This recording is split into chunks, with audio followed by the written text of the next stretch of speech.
yang paling utama adalah kamu dapat menjadi pelaku-pelaku firman dalam kehidupan yang kami jalani.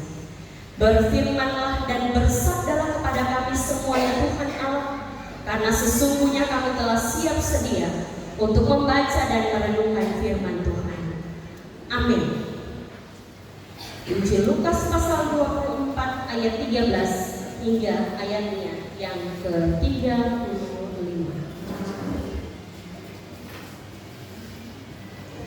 Lembaga Alkitab Indonesia memberi judul Yesus menampakkan diri di jalan ke Emmaus. Langsung berkata-kata demikian ayat 13. Pada hari itu juga 2 orang dari murid-murid Yesus pergi ke sebuah kampung bernama Emmaus yang terletak kira-kira 7 mil jauhnya dari Yerusalem.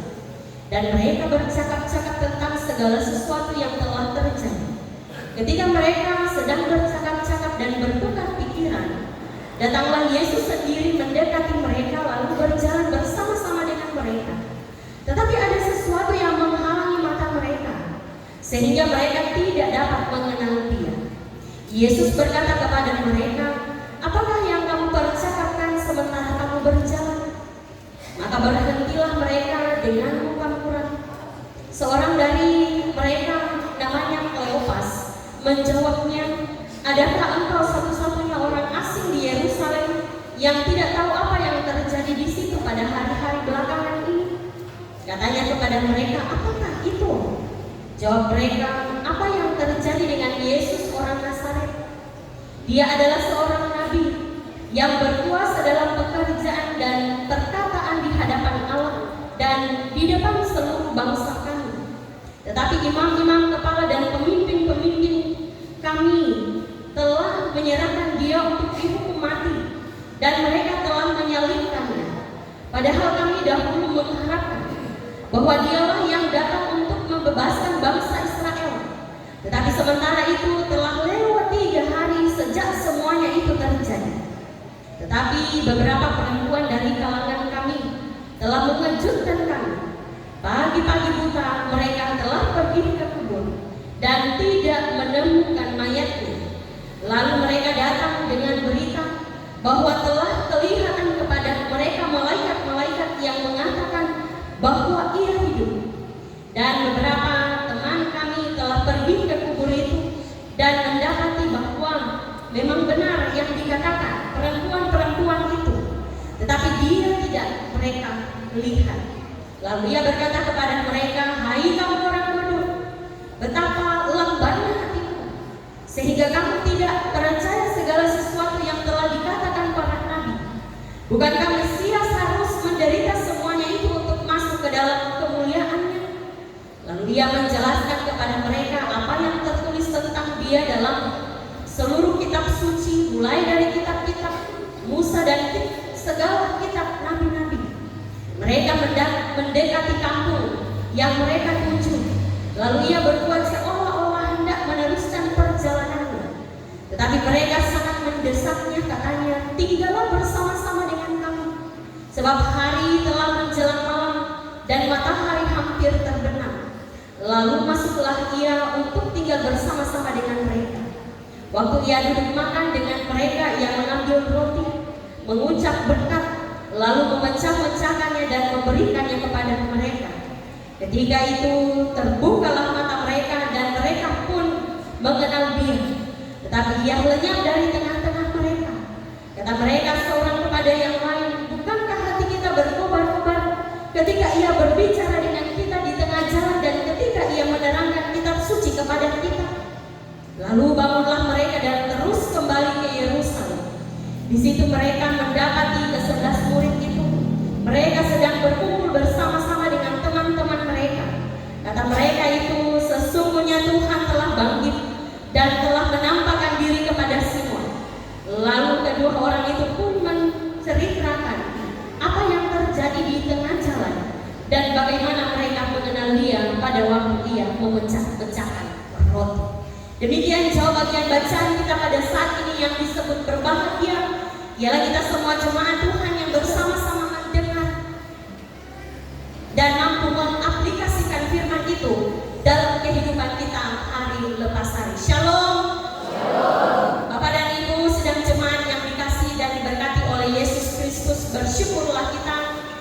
pagi hari ini tanpa terasa kita orang ada di minggu kedua di bulan Mei. Kita terus menyaksikan kebaikan, kesetiaan yang Tuhan terus izinkan dalam perjalanan kehidupan kita.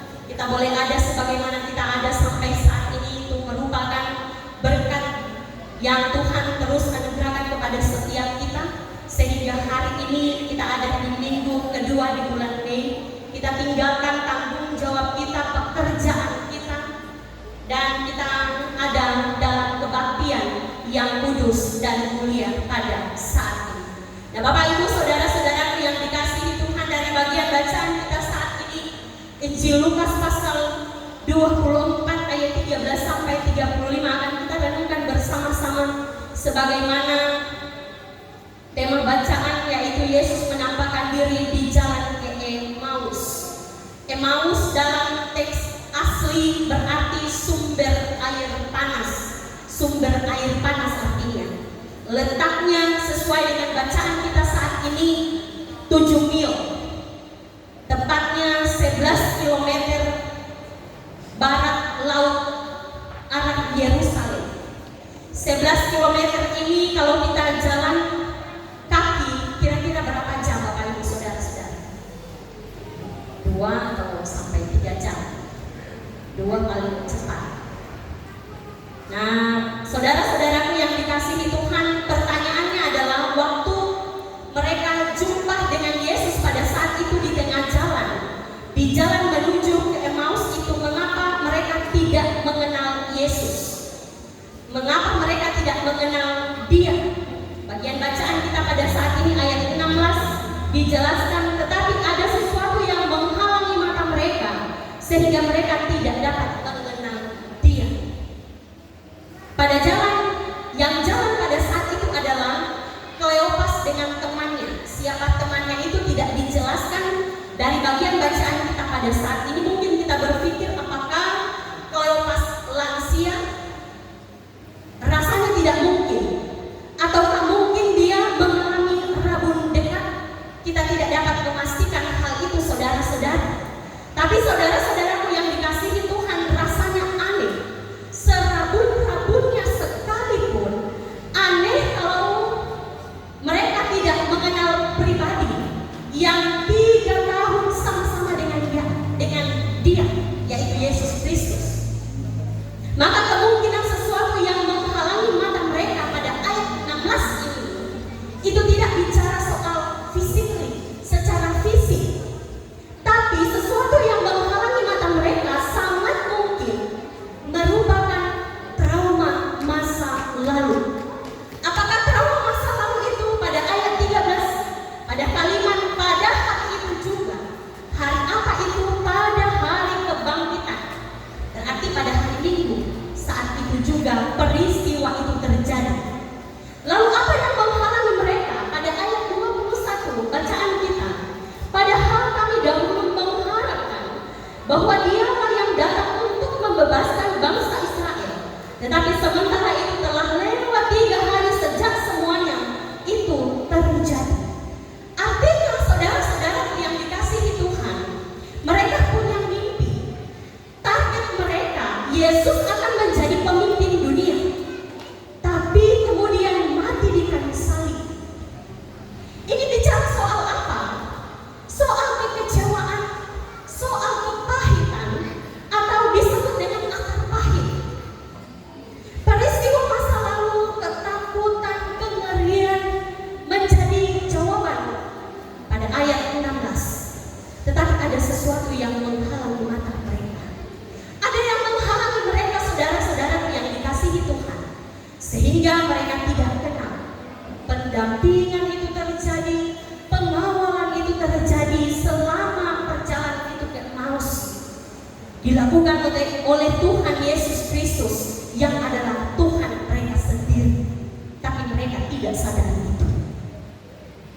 Sehingga Bapak Ibu saudara-saudara pada ayat 25, lalu Dia berkata pada mereka, hai orang-orang bodoh. Kita sementara membayangkan bagaimana sakit hatinya Tuhan, bagaimana emosinya Tuhan. Tapi di sini bukan emosi yang meluap-luap saudara-saudara, karena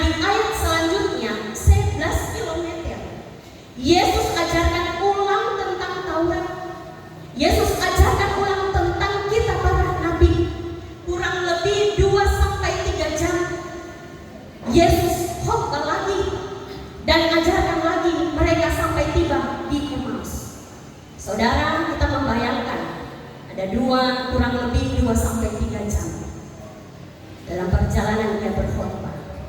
Pertanyaannya, apakah Bapak Ibu bisa sabar 2 sampai 3 jam kalau saya dan Ibu Pendeta berkhotbah di atas mimbar 2 sampai 3 jam? 10 sampai 15 menit saja orang semua ngantuk. Atau ada yang kode batuk 3 kali. Berarti cepat kasih selesai itu khotbah. Nah, ini 3 jam Yesus ajarkan lagi mereka. Lalu saudara-saudara, pada ayat 32, lalu bukankah hati kita berkobar-kobar ketika ia berbicara dengan kita? Ternyata Bapak Ibu tidak sia-sia. Semangat yang loyo, trauma masa lalu, kepahitan, akar pahit, lalu itu tiba-tiba hilang. Saya mau katakan saudara-saudara, semangat yang patah bangkit kembali pada kedekatan dengan firman Allah. Amin.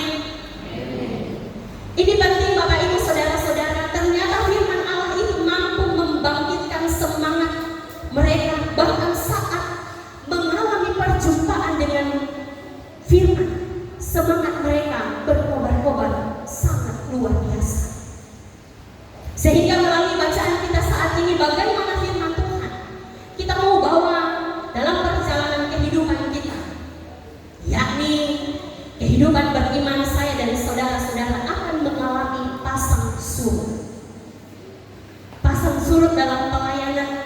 Kami sebagai pendeta, sebagai penatua, diaken, pengurus-pengurus kolom, kompelsus, panitia-panitia yang ada, pasang surut semangat iman karena berbagai benturan-benturan yang sangat luar biasa.